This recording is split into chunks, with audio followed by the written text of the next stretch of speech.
سلام دوستان، با یه آموزش دیگه در خدمتتون هستیم. در این آموزش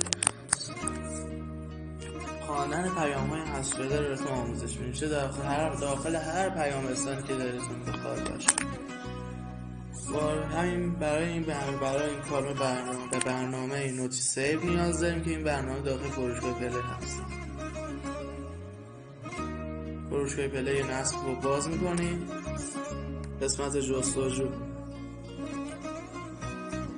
نوتی سیو و جستجو میکنیم، نصب میکنیم و باز میکنیم. آیکون این برنامه یک زنگوله.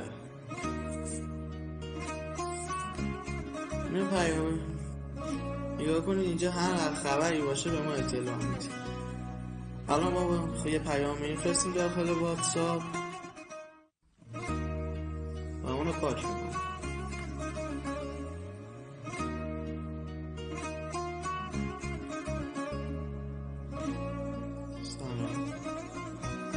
ارسال میکنیم، بود حالا پاک میکنیم، باز میکنیم،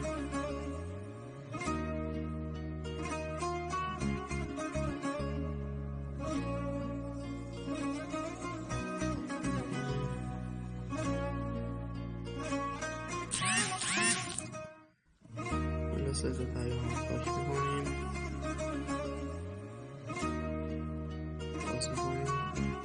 می‌بینیم که پیام ها پاک شد. وارد برنامه اینستاگرام شدیم. الان این اینستاگرام رو فارسی کردم، برای همین ویدیو رو قطع کردم. برای یک حالا دایرکت ارسال میکنیم.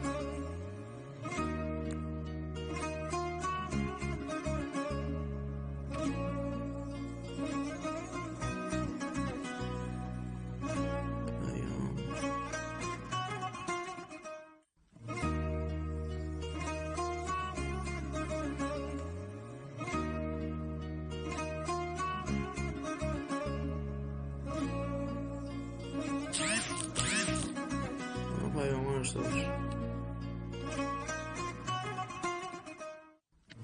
نام پاک کرد.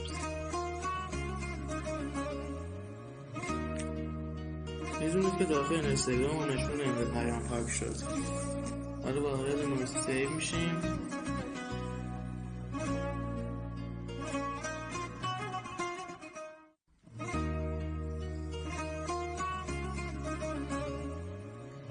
اینستاگرام پیام اومده.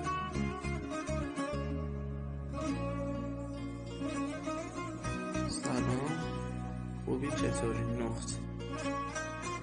الان که دیدید که این وایو داخل اینستاگرام هم جواب داخل تلگرام و عکس همه پیام رسان ها این کاربرد داره که اما من حالا تلگرام ندارم که آزمایش براتون بکنم، اما میدونم که کاربرد داره.